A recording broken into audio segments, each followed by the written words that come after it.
Chilli powder, ಸಖತ್ ಖಾರ ಬಣ್ಣ ಮತ್ತು ರುಚಿ ಆಚಿ ಚಿಲ್ಲಿ ಪೌಡರ್. ಮುಂದುವರಿಯುತ್ತಾ ಸರ್ಕಾರ ವರ್ಸಸ್ ರಾಜ್ಯಪಾಲರ ಸಂಘರ್ಷ. ಜಂಟಿ ಅಧಿವೇಶನದ ಬಳಿಕ ಮತ್ತೊಂದು ಭಾಷಣ ಬಡಿದಾಟ ಶುರುವಾಗ್ತಾ ಇದೆ. ರಾಜ್ಯೋತ್ಸವದ ಭಾಷಣಕ್ಕೂ ರಾಜ್ಯಪಾಲರಿಂದ ರೆಡ್ ಸಿಗ್ನಲ್ ಬೀಳುವಂತಹ ಸಾಧ್ಯತೆಗಳು ಬಹುತೇಕವಾಗಿ ಖಚಿತ ಅಂತ ಹೇಳಲಾಗ್ತಾ ಇದೆ. ಈಗಾಗಲೇ ಗವರ್ನರ್ ವರ್ಸಸ್ ಗವರ್ಮೆಂಟ್ ನಡುವಿನ ಫೈಟ್ ನೋಡಿದ್ದೇವೆ ನಾವು. ಸದನದ ಆರಂಭದಲ್ಲಿ ಭಾಷಣವನ್ನು ಕೇವಲ 37 ಸೆಕೆಂಡ್ಗಳ ಕಾಲ ಮಾಡಿ ಅವ್ರಿಗೆ ಬೇಕಾದ ಹಾಗೆ ಭಾಷಣ ಮಾಡಿ ಅಲ್ಲಿಂದ ಹೊರ ನಡೆದಿದ್ದು, ಕಾಂಗ್ರೆಸ್ನ ಸದಸ್ಯರು ಅವ್ರನ್ನ ಅಡ್ಡ ಹಾಕಿದ್ದು, ಮುಜುಗರಕ್ಕೊಳಗಾಗಿದ್ದು, ಎರಡೂ ಪಕ್ಷಗಳ ನಡುವೆ ಒಂದು ರೀತಿ ಕಾದಾಟ ನಡೆದಿದ್ದು, ಈಗ ಮತ್ತೆ ಭಾಷಣದ ಕೆಲ ಅಂಶಗಳಿಗೆ ಕತ್ತರಿ ಹಾಕೋಕೆ ಲೋಕಭವನ ಸೂಚನೆಯನ್ನು ಕೊಟ್ಟಿದೆ ಅಂತೆ. ಅಂದರೆ ಈಗ ಗಣರಾಜ್ಯೋತ್ಸವ ಬರ್ತಿದೆ ಅಲ್ವಾ, ಜನವರಿ 26, ಅದಕ್ಕೆ ರಾಜ್ಯ ಸರ್ಕಾರ ಭಾಷಣವನ್ನು ಸಿದ್ಧಪಡಿಸಿದೆ.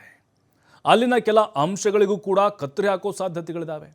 ಭಾಷಣದಲ್ಲಿ ಒಕ್ಕೂಟ ವ್ಯವಸ್ಥೆಗೆ ಧಕ್ಕೆ ತರುವಂಥ ಅಂಶಗಳಿರುವಂಥ ಆರೋಪ ಇದೆ. ಅದಕ್ಕೆ ಕತ್ತರಿ ಹಾಕೋಕೆ ಲೋಕಭವನದ ಅಧಿಕಾರಿಗಳು ಸೂಚನೆ ಕೊಟ್ಟಿದ್ದಾರೆ. ಹಾಗಾದರೆ ಮಾಣಿಕ್ ಷಾ ಪರೇಡ್ ಮೈದಾನದಲ್ಲಿ ಜನವರಿ 26ಕ್ಕೆ ರಾಜ್ಯಪಾಲರು ಭಾಷಣ ಮಾಡಬೇಕಾಗಿದೆ, ತಾವರ್ ಚಂದ್ ಗೆಹ್ಲೋಟ್ ಅವರು. ಆದರೆ ಗಣರಾಜ್ಯೋತ್ಸವ ಭಾಷಣದ ಬಗ್ಗೆ ರಾಜ್ಯಪಾಲರು ತಗಾದೆಯನ್ನು ತೆಗೆದಿದ್ದಾರೆ. ಏನ್ರಿ, ಸಾಂವಿಧಾನಿಕ ಹುದ್ದೆಯಲ್ಲಿರುವಂಥ ಒಬ್ಬ ಜವಾಬ್ದಾರಿಯುತವಾದಂತಹ ರಾಜ್ಯಪಾಲರು ಈಗ ನೋಡಿದ್ರೆ ಸರ್ಕಾರದ ವಿರುದ್ಧ ತೊಡೆ ತರದಂಗೆ ಕಾಣಿಸ್ತಾ ಇದೆ.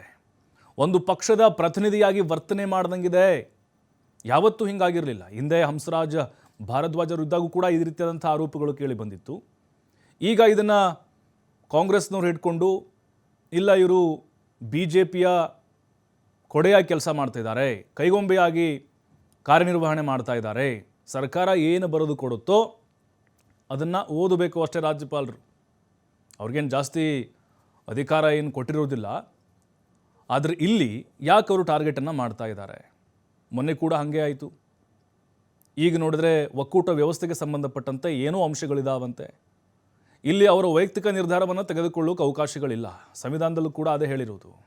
ಆರ್ಟಿಕಲ್ 176. ಸರ್ಕಾರನೇ ಇಲ್ಲಿ ಸುಪ್ರೀಮು.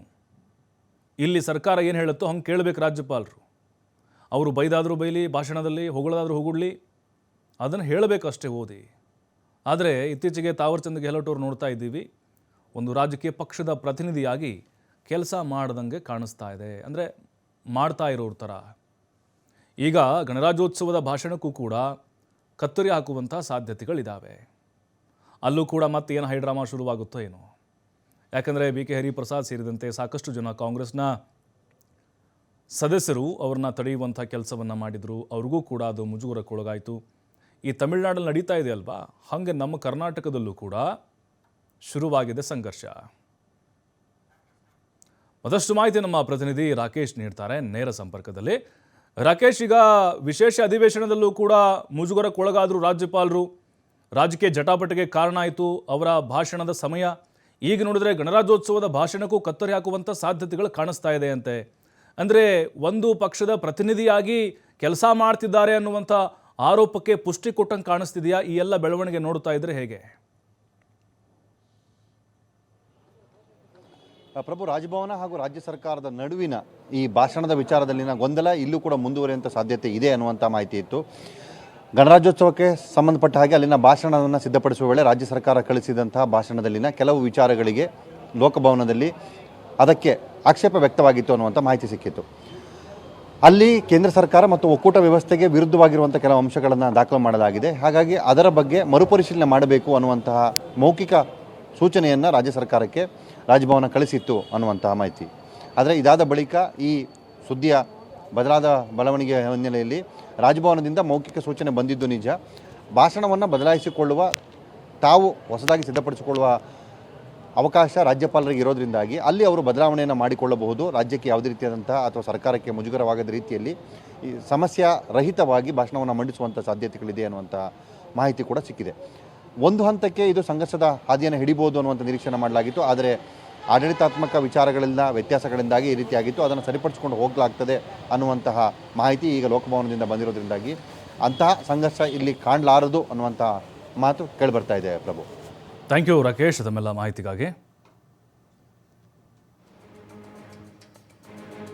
ಹಾಗಾದರೆ ಗಣರಾಜ್ಯೋತ್ಸವದ ಸಂದರ್ಭದಲ್ಲಿ ತಾವರ್ಚಂದ್ ಗೆಹ್ಲೋಟ್ ಅವರು ಭಾಷಣವನ್ನು ಮಾಡ್ತಾರೆ.